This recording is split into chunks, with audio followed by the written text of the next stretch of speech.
તમે ભવિષ્ય માટે તૈયાર સીએનબીસી બજારના ઇબિક્સ કેશ સ્ટુડિયોમાં પ્રવેશી રહ્યા છો. સીએનબીસી બજારના ઇબિક્સ કેશ સ્ટુડિયોમાં આપનું સ્વાગત છે અને તમે જોઈ રહ્યા છો મની મેનેજર. મની મેનેજર એટલે તમારા નાણાંનું ચોક્કસમાં આયોજન માટે અપાતું માર્ગદર્શન. હું પ્રીતિ દલાલ આપ સૌનું સ્વાગત કરું છું આજના મની મેનેજરમાં એક નવા ટોપિક સાથે. મની મેનેજરમાં આજે આપણે વાત કરીશું રિટ્સ અંગેની માહિતી લઈશું, સાથે જ કોણે કરવું રોકાણ અને સાથે દર્શકોના સવાલ પણ લઈશું. મની મેનેજરમાં અમે તમને સતત કહેતા આવ્યા છે કે તમારા રોકાણ ડાયવર્સિફાઈડ હોવા જોઈએ અને આ માટે નવા રોકાણના વિકલ્પોની માહિતી અમે તમને આપતા જ હોઈએ છીએ. ત્યારે આજે અમે આવા જ રોકાણના નવા વિકલ્પ રિટ્સની વિશેની વાત કરીશું અને એ માહિતી માટે આપણી સાથે આજે જોડાઈ રહ્યા છે મની એડ્યુ સ્કૂલના ફાઉન્ડર અર્નવ પંડ્યા. અર્નવજી, સ્વાગત છે તમારું આજના શોમાં. અને એક ઓફકોર્સ આપણે મ્યુચ્યુઅલ ફંડ માટે ઘણી બધી ચર્ચા કરી છે, પણ આ રિટ્સ પણ એક એવું ઇન્સ્ટ્રુમેન્ટ છે જ્યાંથી આપણે રિયલ એસ્ટેટમાં ઇન્વેસ્ટમેન્ટ કરી શકીએ છીએ. ને પહેલાં એક ટ્રેડિશનલી આપણે જ્યારે પાસે આટલા બધા પૈસા હોય તો આપણે એક પ્રોપર્ટી લઈ શકતા હતા, પણ હવે એ સિનારીઓ નથી રહ્યો. ટ્રેડિશનલ વે જે હતો રિયલ એસ્ટેટમાં રોકાણ કરવાનો, એ રીતે કઈ રીતે રિટ્સ ડિફરન્ટ છે? એટલે રીટ, જેને કે રિયલ એસ્ટેટ ઇન્વેસ્ટમેન્ટ ટ્રસ્ટ કહેવામાં આવે છે, તે એક માધ્યમ છે જેના થ્રુ કોઈ પણ રોકાણકાર રિયલ એસ્ટેટમાં એક્સપોઝર લઈ શકે. ટ્રેડિશનલી તમે જુઓ તો કોઈ પણ તમે એસેટ એલોકેશન જુઓ તો એમાં ઇક્વિટી આવે, એમાં ડેટ આવે, એમાં રિયલ એસ્ટેટ આવે, એમાં કોમોડિટીઝ આવે, જેમાં ગોલ્ડ એનો સમાવેશ થાય છે. એટલે આ બધા એરિયામાં રોકાણકારે તેમની જરૂરિયાત મુજબ એમનું વિભાજન પૈસાનું કરવું જોઈએ, જેનાથી તેમના જે લક્ષ્ય હોય તે પૂરા પડે. હવે જ્યારે આપણે રિયલ એસ્ટેટ સેક્ટર પર આવીએ તો ત્યાં ટ્રેડિશનલી જે કોઈ રોકાણકાર એમાં જ્યારે પૈસા નાખતું હોય તો એ મોટાભાગે એક રેસિડેન્શિયલ પ્રોપર્ટી લેતા હોય કે જેમાં તે લોકો રહી શકે. એટલે આ એક પ્રકારનું રિયલ એસ્ટેટનું એક રોકાણ છે. આ ઉપરાંત લોકો પાસે જો એડિશનલ પૈસા હોય તો એ લોકો રેસિડેન્શિયલ યુનિટ્સ પણ એકથી વધુ લઈ શકે અને એને ભાડે આપી શકે, જેમાંથી તેમને આવક થાય અને એ એમનું ઇન્વેસ્ટમેન્ટ ગણાય. આ જ રીતે રોકાણકારો એક કમર્શિયલ પ્રોપર્ટી પણ લઈ શકે છે. કમર્શિયલ પ્રોપર્ટીમાં ઓફિસ કે દુકાન કે એ બધાનો સમાવેશ થાય છે અને એ પણ એમાંથી પણ તે લોકો એને ભાડે આપીને એમાં કમાઈ કરી શકે છે. આ બધા ટ્રેડિશનલ ફોર્મ્સ ઓફ રિયલ એસ્ટેટના ઇન્વેસ્ટમેન્ટ છે કે જેમાં ફિઝિકલ રિયલ એસ્ટેટની ખરીદી થાય છે.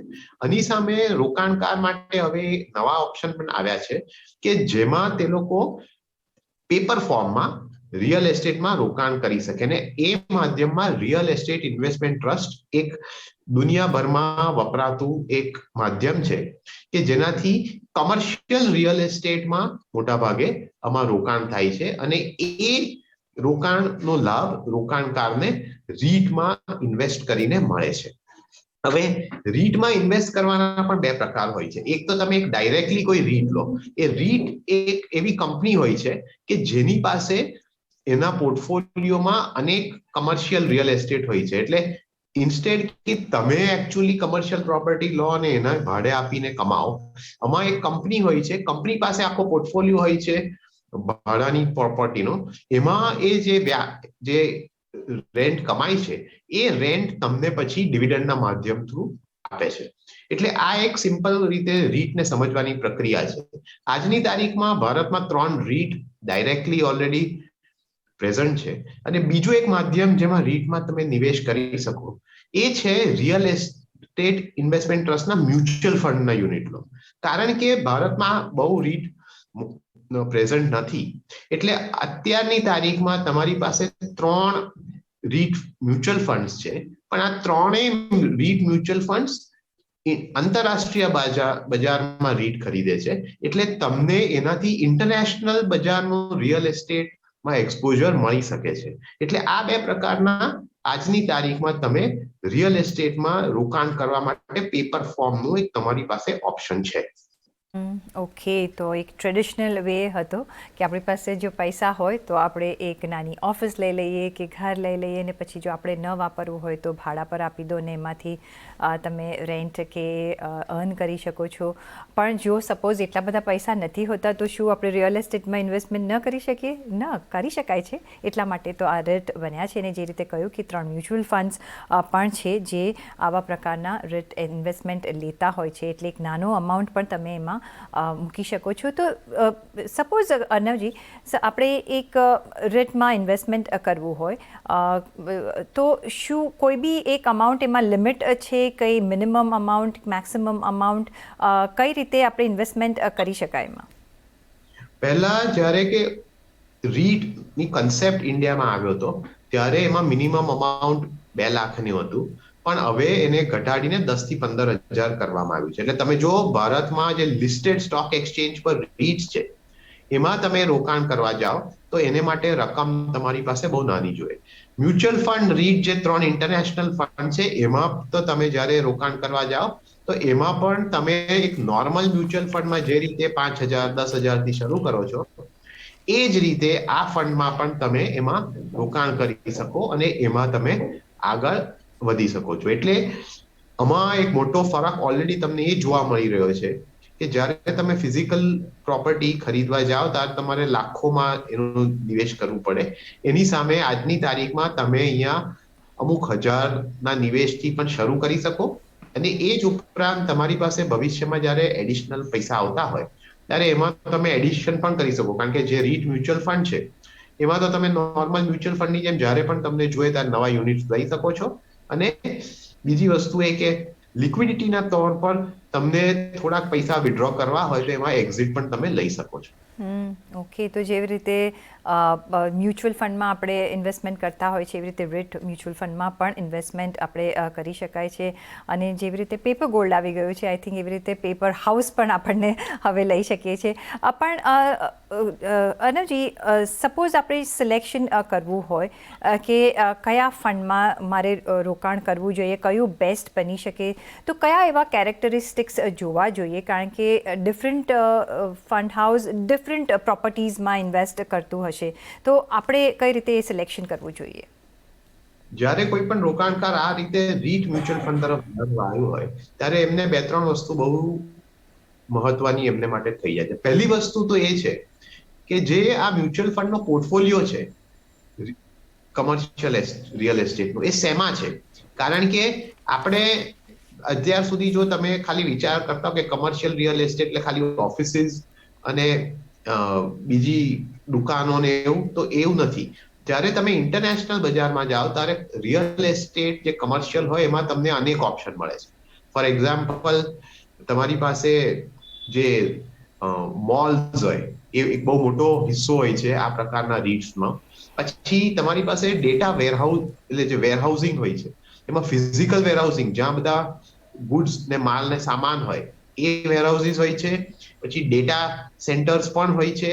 આ ઉપરાંત હોસ્પિટલ્સ હોય છે, હોટેલ્સ હોય છે. એટલે આ બધું તમે ભેગું કરીને એ જોવું જરૂરી છે કે તમે જે રીટમાં મ્યુચ્યુઅલ ફંડમાં પૈસા મૂકવા માંગો છો એનું એક્સપોઝર કયા કયા એરિયાઝમાં કેટલું છે. બીજી વસ્તુ એ જોવાની જરૂર છે કે આમાં કયા દેશમાં આનું એક્સપોઝર હોય છે. કારણ કે દરેક દેશમાં રિયલ એસ્ટેટની સિચ્યુએશન બહુ જુદી હોય છે. એટલે ફોર એક્ઝામ્પલ, સિંગાપોર છે, ઓસ્ટ્રેલિયા છે, યુએસ છે, યુરોપ છે, આ બધા ડેવલપ માર્કેટ છે રીટ માટે, રિયલ એસ્ટેટ ઇન્વેસ્ટમેન્ટ ટ્રસ્ટ માટે.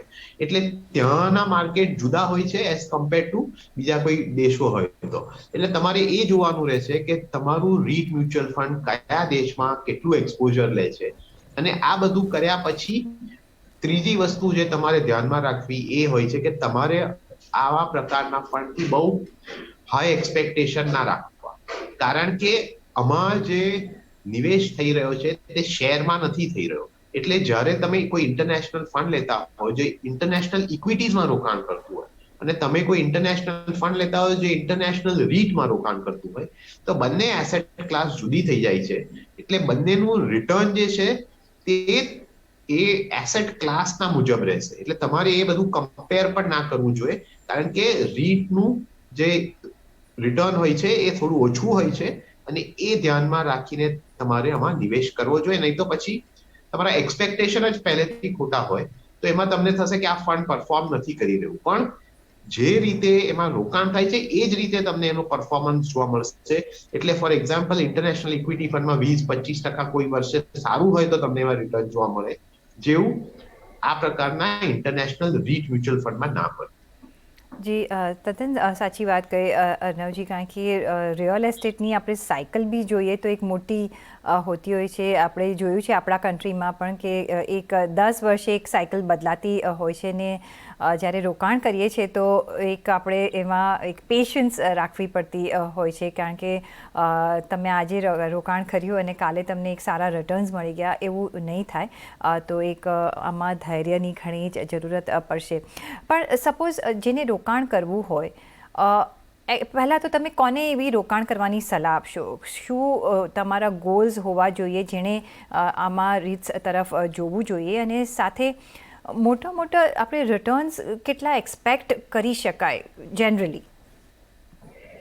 તો મારા પ્રમાણે જે વ્યક્તિને તેમના પોર્ટફોલિયોમાં એક રિયલ એસ્ટેટનું એક્સપોઝર થોડું જોઈતું હોય તેને માટે આ પ્રકારના રીટ્સ યોગ્ય છે. હવે તમે ડાયરેક્ટ રીટ્સમાં જઈ શકો છો, તમે રીટ મ્યુચ્યુઅલ ફંડ લઈ શકો છો. પણ જ્યારે તમે રીટ મ્યુચ્યુઅલ ફંડ લેશો ભારતમાં આજની તારીખમાં, ત્યારે તમારે એ ધ્યાન રાખવું જોઈએ કે આમાં, કારણ કે ઇન્ટરનેશનલ ફંડ છે એટલે ફોરેન એક્સચેન્જની આમાં ઇમ્પેક્ટ પણ આવશે. એટલે રીટનું રિટર્ન અને ફોરેન એક્સચેન્જ મુવમેન્ટ આ બંનેને જોઈને તમારું ફાઇનલ રિટર્ન નક્કી થશે. હવે આમાં બીજો જે પ્રશ્ન છે કે આનું રિટર્ન કેટલું એક્સપેક્ટ કરવું જોઈએ. જો રિટર્ન દરેક માર્કેટ જેમાં આ ફંડ નિવેશ કરે છે એના મુજબ વેરી થાય. એટલે ફોર એક્ઝામ્પલ તમે યુએસના રીટમાં રોકાણ કરતા હો તો તમારે 4-4.5% જેવું એન્યુઅલ એમાં ઇન્કમનું એક્સપેક્ટેશન રાખી શકાય. સિંગાપોર, ઓસ્ટ્રેલિયા એવા માર્કેટમાં હોય તો એમાં 5-6% જેવું તમે રિટર્ન એક્સપેક્ટ કરી શકો. પણ આમાં પણ કોઈ શ્યોરિટી નથી હોતી, એ વસ્તુ ધ્યાનમાં રાખવી જોઈએ. આ indicative performance over a longer period of time રહ્યો છે. એટલે ઇન્ટરનેશનલ ફંડ્સમાં પણ તમે જુઓ કે જ્યારે કોઈ મેજર ઇવેન્ટ થાય, એટલે ફોર એક્ઝામ્પલ ગયા વર્ષે કોવિડ આવ્યો તો કોવિડથી જે ફિઝિકલ રિયલ એસ્ટેટ હતી, ખાસ કરીને હોટેલ્સ, મોલ્સ, એ બધા પર બહુ મોટી અસર પડેલી, અને એને લીધે એ સમય દરમિયાન જે રીટ્સનો પરફોર્મન્સ હતો એના પર નેગેટિવ અસર થઈ, કારણ કે આ બધા રીટ્સ જે એમની ઇન્કમ આવતી હતી આ બધું રેન્ટ કરીને એ જ ઓછી થઈ ગઈ. એટલે એ ઓછી ઇન્કમના લીધે રિટર્ન એમાં પડી ગયા હતા. એટલે આ વસ્તુ ધ્યાનમાં રાખવી પણ જરૂરી છે. પણ આ રીતે તમે જો એનું પ્રોપર એનાલિસિસ કરશો કે એનો પોર્ટફોલિયો કયા દેશમાં છે તો એના પરથી તમને થોડું ઇન્ડિકેશન ખબર પડી જશે કે એમાં કયા પ્રકારનું તમે રિટર્ન એક્સપેક્ટ કરી શકો. તો અનુજી, તો એ આપણે રોકાણ કરતા પહેલાં એ કન્ટ્રી કે જે ઇન્ટરનેશનલ ફંડ્સ હોય તો એ ફ્યુ કન્ટ્રીઝનું રિયલ એસ્ટેટ માર્કેટ કે પ્રોપર્ટી માર્કેટને જરા સમજીને પછી રોકાણ કરવાની તમે સલાહ આપશો? હા, એટલે જે રીટ હોય છે ખાસ કરીને ઇન્ટરનેશનલ રીટ થોડા સોફિસ્ટિકેટેડ ઇન્વેસ્ટર્સ માટે હોય છે, જેમની પાસે ઓલરેડી એક મોટો પોર્ટફોલિયો હોય અને તમે આ બધું સમજી શકતા હો. એટલે એ ફર્સ્ટ ટાઈમ ઇન્વેસ્ટર માટે તો હતો જ નથી. તમારે સમજવું જરૂરી છે, કારણ કે ફોર એક્ઝામ્પલ અત્યારે જે કોટકનું રીટ છે તે સિંગાપોર, ઓસ્ટ્રેલિયા, હોંગકોંગ એ એમના પ્રાઇમરી માર્કેટ.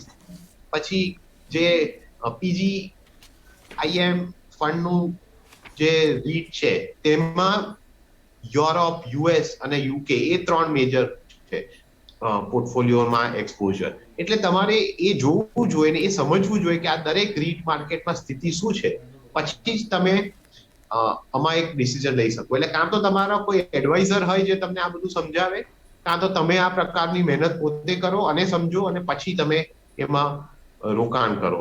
એટલે આ બંનેમાંથી એક વસ્તુ કરીને પછી જ કરવી જોઈએ, કારણ કે આ પ્રોડક્ટ થોડા કોમ્પ્લેક્સ પ્રોડક્ટ હોય છે, એટલે એ સમજવું વધારે જરૂરી છે. ઓકે, તો રીટના જે પ્રોડક્ટ્સ હોય છે એ કોમ્પ્લેક્સ હોતા હોય છે, એટલે થોડુંક તમારે રિસર્ચ કરવું પડશે, નહીં તો કોઈ એડવાઇઝરની એડવાઇસ લઈને રોકાણ કરવું. પણ રિટર્ન્સ માટે બહુ જલ્દી અપેક્ષા નહીં રાખવી અને બહુ રિટર્ન્સની પણ અપેક્ષા નહીં રાખવી, કારણ કે આ માર્કેટ થોડું અલગ છે, આપણા ઇક્વિટી અને ડેટ માર્કેટ્સથી ઘણું અલગ છે. તો આ બધી જ વસ્તુ ધ્યાનમાં રાખી અને તમારે રોકાણ કરવું જોઈએ. જેને રિયલ એસ્ટેટ સ્પેસમાં રોકાણ કરવું હોય ને, જે ફિઝિકલ આપણે જો ન લઈ શકતા હોય ઓફિસ કે ઘર, તો આવા કોઈ ફંડ્સમાં તમે એક્સપોઝર લઈને એ સ્પેસને તમે ભરી શકો છો. એ સાથે જ એક સમય થઈ રહ્યો છે બ્રેકનો, તો એક બ્રેક લઈશું અને પાછા ફરીશું અને દર્શકોના સવાલોના જવાબો લઈશું. અમારી સાથે જોડાયેલા રહેજો.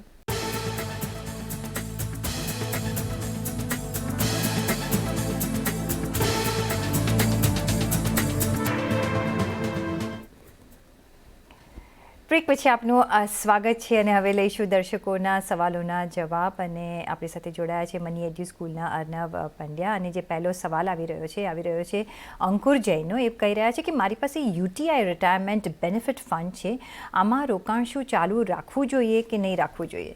જી, જો યુટીઆઈ નો જે રિટાયરમેન્ટ બેનિફિટ ફંડ છે એ એક પેન્શન પ્લાન છે. એનો મિનિંગ એ છે કે આ મ્યુચ્યુઅલ ફંડ તમને એક ફેસિલિટી આપે છે કે એમાં તમે નિવેશ કરો, જેનાથી તમારું કોર્પસ એક્યુમ્યુલેટ થાય અને પછી રિટાયરમેન્ટ પછી તમે એમાંથી પૈસા વિથડ્રો પણ કરી શકો છો. એટલે નોર્મલ મ્યુચ્યુઅલ ફંડ કરતા આમાં ડિફરન્સ એ હોય છે કે આ ફંડમાં એક તો પહેલા જ્યારે તમે નિવેશ કરો છો ત્યારે તમને સેક્શન 80C નો બેનિફિટ મળી શકે છે. બીજી વસ્તુ કે એમાં 5 વર્ષનો લોક ઇન હોય છે. ત્રીજી વસ્તુ એ હોય છે કે જો તમે 60 વર્ષ કે 58 વર્ષ પહેલા તમે જો જે ફંડમાં લખેલી હોય ડિટેલ્સ એ પહેલા વિથડ્રો કરો તો તમને એક્ઝિટ લોડ લાગવાની શક્યતા છે. એટલે સ્પેસિફિકલી એ સમજવું જોઈએ કે આ ફંડ ખાસ કરીને રિટાયરમેન્ટ માટે છે. બીજી વસ્તુ એ કે આનો પોર્ટફોલિયો એક બેલેન્સ પોર્ટફોલિયો હોય છે, એટલે ઇક્વિટીનું ડેટનું મિક્સચર હોય છે, જેને લઈને આ તમારા માટે સ્પેસિફિકલી એક રિટાયરમેન્ટ ઓરિએન્ટેડ ઇન્વેસ્ટમેન્ટ થઈ જાય છે. એટલે આ બધું સમજીને જો તમે અને આમાં રિટાયરમેન્ટ માટે નિવેશ કરતા હો તો આ ફંડ રાખવું તમારા પોર્ટફોલિયોમાં યોગ્ય છે. અને એને કોન્સ્ટન્ટલી તમારે મોનિટર પણ કરવું જોઈએ ને. રેગ્યુલરલી તમે જો એમાં કન્ટિન્યુઅસલી પણ નિવેશ કરતા હો તો એ પણ એક સારી વસ્તુ છે, કારણ કે આ ફંડ જે છે એ દેશનું સૌથી જૂનું પેન્શન મ્યુચ્યુઅલ ફંડ છે.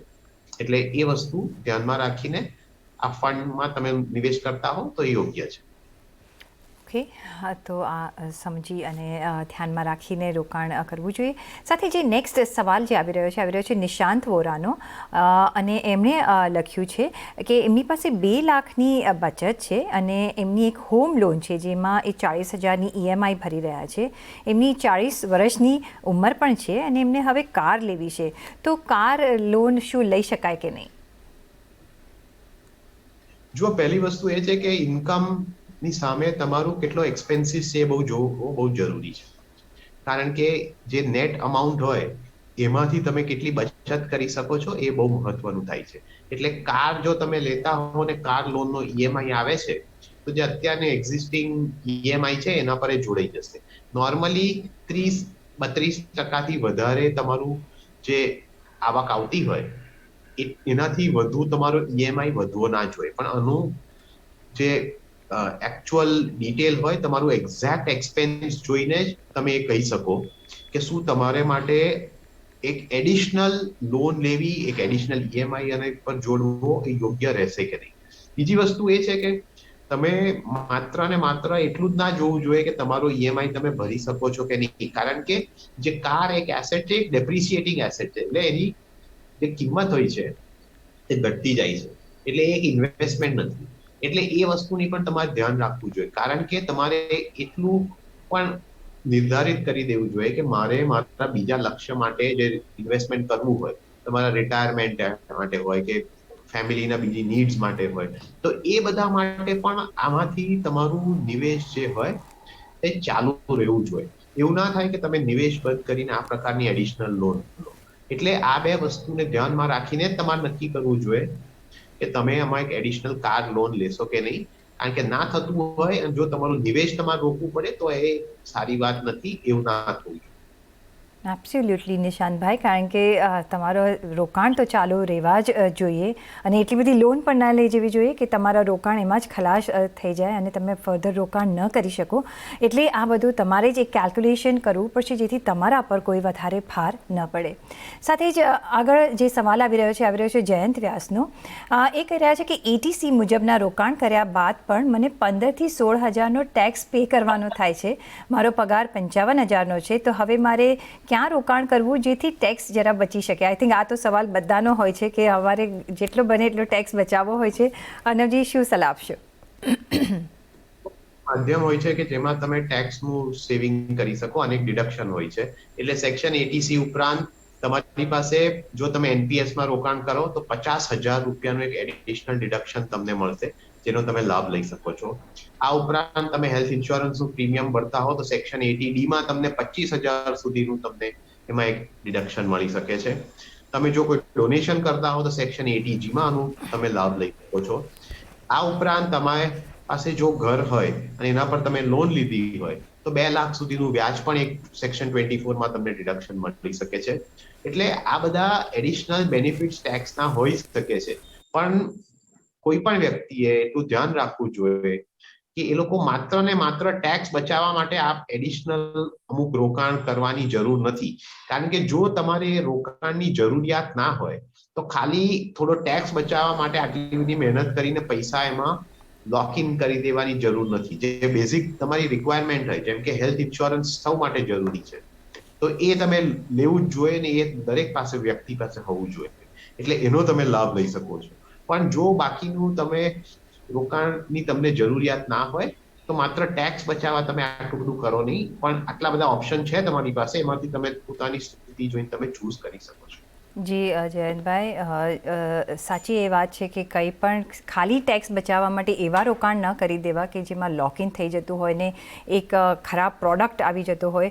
જેવી રીતે જોવામાં આવ્યું છે કે ફેબ્રુઆરી અને માર્ચમાં ઘણા બધા લોકો પોલિસીઝ લઈ લેતા હોય છે જે સમજ બી નથી હોતી અને જે આગળ જતાં તમને કંઈક ફ્રૂટફુલ પણ નહીં હોઈ શકે, પણ આપણે એક ટેક્સ બચાવવા માટે એ રોકાણ કરી લેતા હોય છે. તો સમજી વિચારી સ્ટડી કરીને તમારે તમારા કેલ્ક્યુલેશન્સ કરીને રોકાણ કરવા જોઈએ. સાથે જ નવજી, ઘણો આભાર તમારો અમારી સાથે આજે જોડાવા બદલ. અને પર્સનલ ફાઇનાન્સના તમારા સવાલ અમને તમે મોકલી શકો છો. તમારું નામ, શહેર, ઉંમર સાથે ઈમેલ કરો અમને money@9w18.com પર. ફેસબુક પર લખો અમને facebook.com/CNBC બજાર પર, અને ટ્વીટ પણ કરી શકો છો twitter.com/CNBC બજાર પર.